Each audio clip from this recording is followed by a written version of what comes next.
la nécessité de répondre tout homme.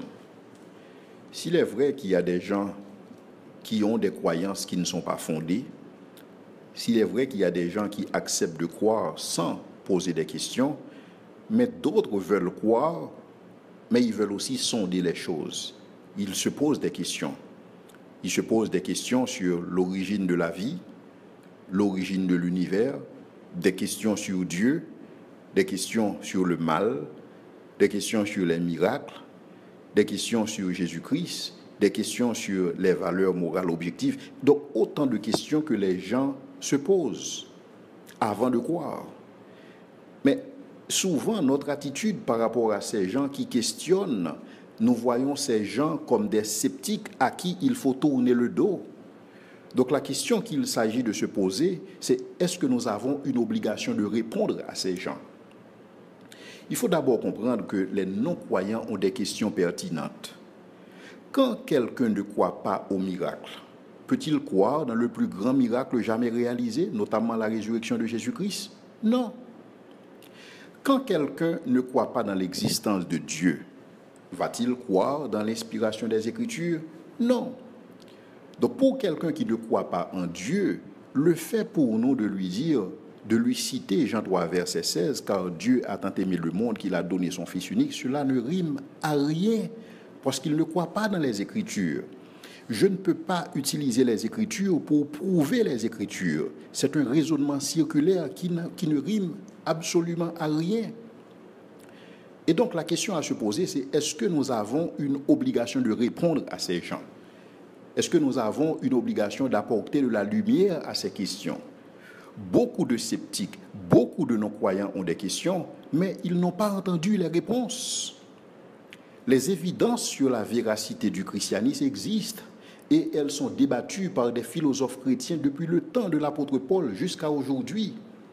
Donc nous pouvons donc bâtir sur ces arguments en faveur de la vérité. Non seulement nous pouvons bâtir sur ces arguments, mais nous avons aussi une obligation de le faire. Dieu nous ordonne de répondre aux sceptiques. La Bible nous dit quelque part, réponds à l'insensé dans sa folie afin qu'il ne se considère pas comme sage.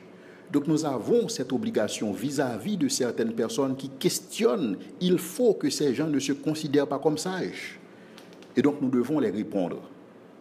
Pierre nous dit en 1 Pierre 3, le verset 15, « Mais sanctifiez dans vos cœurs Christ le Seigneur, étant toujours prêt à vous défendre avec douceur et respect devant quiconque vous demande raison de l'espérance qui est en vous. » Ici, Pierre nous dit 4 choses. Pierre nous dit, premièrement, nous devons être toujours prêts. Être toujours prêt est beaucoup plus une attitude qu'une question d'accès à l'information. Je peux ne pas tout savoir sur la foi chrétienne. Je peux ne pas tout cerner sur le christianisme. Mais cependant, ai-je la volonté de le faire? Ai-je la volonté d'apporter une défense? Ai-je la volonté de comprendre? Est-ce que je suis prêt? Est-ce que vous êtes prêts? Pierre nous dit que nous devons être prêts. Prêts à faire quoi? Point 2, à expliquer la raison de notre foi. Quand Pierre nous dit que nous devons être prêts pour expliquer la raison de l'espérance qui est en nous, la raison de notre foi, Pierre veut nous dire que notre foi est raisonnable. Pierre veut nous dire que notre foi est intelligible. Donc la base de notre foi ne peut pas être uniquement des questions émotionnelles. Donc je devrais être en mesure d'expliquer pourquoi je crois en ce que je crois, pourquoi je crois en Christ. Et c'est une obligation, c'est un mandat biblique. Et Pierre nous dit, troisièmement, de le faire à quiconque demande. Je peux me retrouver dans une situation où des gens me demandent pourquoi je crois. Et ça, c'est tout à fait légitime. Je ne peux pas tourner le dos à ces gens. Je ne peux pas les ignorer. Je dois leur dire pourquoi je crois. Je dois leur dire pourquoi Jésus est exclusif. Pourquoi Jésus et non pas Mahomet. Pourquoi Jésus et non pas Bouddha? Pourquoi Jésus et non pas le Dalai Lama? Pourquoi Jésus? Je dois être en mesure de produire une défense envers quiconque me demande. Mais cependant, Pierre nous dit quelle est l'attitude qu'il convient d'adopter en défendant notre foi. Pierre nous dit qu'il faut le faire avec douceur et respect. Non seulement c'est une ordonnance que Pierre voulait nous mettre en face de nous, mais Jude aussi veut le faire. Jude nous invite à répondre à cette ordonnance. En Jude 3 et Jude 22, nous lisons, bien-aimés, comme je désirais vivement vous écrire au sujet de notre salut commun, je me suis senti obligé de le faire afin de vous exhorter à combattre pour la foi qui a été transmise au sein une fois pour toutes. Et il nous invite à reprendre les uns ceux qui contestent. Ici, Jude nous invite à faire trois choses.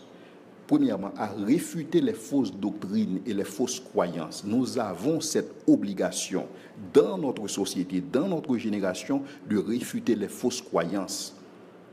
Les croyances qui veulent nous faire croire que Jésus-Christ n'est pas Dieu. Il nous faut réfuter ces croyances. Des croyances qui nous présentent le salut par les œuvres. Il nous faut réfuter ces croyances. Donc, Jude nous invite à défendre la vérité révélée, à défendre, à combattre pour l'ensemble des vérités transmises au sein une fois pour toutes. Et plus loin, Jude nous dit, en troisième lieu, que nous devons reprendre ceux qui doutent, reprendre ceux qui contestent. Nous avons cette obligation, c'est un mandat biblique. Et nous voyons que Paul obéissait lui-même à cette ordonnance. Et Paul nous dit dans 2 Corinthiens 10 et le verset 5, Paul nous dit, nous renversons les raisonnements et toute hauteur qui s'élève contre la connaissance de Dieu et nous amenons toute pensée captive à l'obéissance de Christ. Et nous voyons ici Paul faire deux choses. Paul nous lance un appel à la confrontation. Donc nous devons confronter les idées contradictoires. Nous devons confronter les raisonnements qui s'élèvent contre la connaissance de Dieu et nous devons les renverser. Donc Paul nous invite à rentrer dans un débat du choc des idées.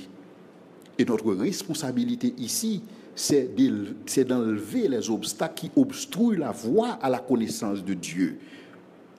Nous devons enlever ces obstacles pour que les gens puissent arriver à cette connaissance de Dieu. Mais ce n'est qu'un processus. La finalité, c'est quoi? La finalité, c'est l'obéissance de Christ. L'obéissance à Christ. Et c'est ce que nous voyons Paul faire. C'est ce que nous avons vu Paul faire. Nous avons vu dans les Écritures que Paul allait dans les synagogues et Paul raisonnait avec les Juifs. Nous voyons Paul au niveau de l'Aréopage qui raisonnait avec les philosophes grecs de son temps, avec les Athéniens. Et c'est ce que nous l'avons vu faire. Et Paul continue dans Tite 1er, le verset 9. Paul nous dit que nous devons réfuter les contradicteurs. Paul nous invite à nous attacher à la vraie parole telle qu'elle a été enseignée afin d'être capable, selon la saine doctrine, afin d'être capable d'exhorter selon la saine doctrine et de réfuter les contradicteurs.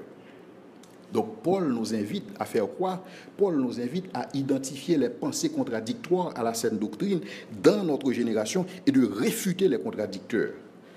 C'est-à-dire nous avons une responsabilité. Nous ne pouvons pas rester les bras croisés. Nous devons faire quelque chose. Nous devons combattre pour cette foi.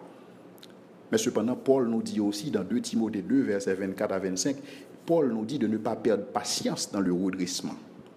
Or, il ne faut pas qu'un serviteur du Seigneur ait des querelles. Il doit, au contraire, avoir de la condescendance pour tous, être propre à enseigner, doué de patience. Il doit redresser avec douceur les adversaires dans l'espérance que Dieu leur donne la repentance pour arriver à la connaissance de la vérité. Donc, Paul nous demande de faire preuve de douceur et de respect, comme l'apôtre Pierre nous le disait. Donc nous devons faire preuve de douceur et de respect dans le processus de redressement. Mais la réalité, c'est que plus nous sommes préparés, moins nous perdons patience. Et c'est pourquoi Pierre nous disait que nous devons être prêts. Nous devons faire notre devoir de maison. Nous devons nous préparer pour apporter une défense, pour défendre notre foi. Et plus nous sommes préparés, moins nous perdons patience. Et nous devons le faire avec un esprit de douceur, avec respect. Maintenant, c'est pour vous permettre de pouvoir réaliser ces choses, pour pouvoir défendre votre foi avec douceur et respect, sans perdre patience. C'est pourquoi nous vous proposons cette série sur des questions apologétiques, où chaque semaine, nous allons traiter une question apologétique à partir de la plateforme Raisonnant. Donc, les questions que nous allons traiter, ce sont des questions qui vont vous donner des outils, des outils pour que vous puissiez être en mesure de répondre à cette ordonnance sacrée de défendre votre foi. Et donc, nous allons discuter des questions qui traitent de Dieu, des questions qui traitent de Jésus-Christ, des questions qui traitent des miracles, des questions qui traitent du mal et autant de questions que des gens se posent. Et donc, l'objectif, c'est de pouvoir apporter une réponse objective par rapport à la foi que nous exprimons en Jésus-Christ. Parce que comme l'apôtre Pierre nous le présente, notre foi est raisonnable. Et dans ce sens, nous devons être en mesure d'expliquer à quiconque nous demande raison de l'espérance qui est en nous. Donc je vous invite à suivre cette série où chaque semaine nous allons présenter une question apologétique. Et donc, je vous invite à vous préparer d'ores et déjà à suivre cette série et à défendre votre foi. C'était le docteur Jules pour la plateforme Raisonnant. Que Dieu vous bénisse.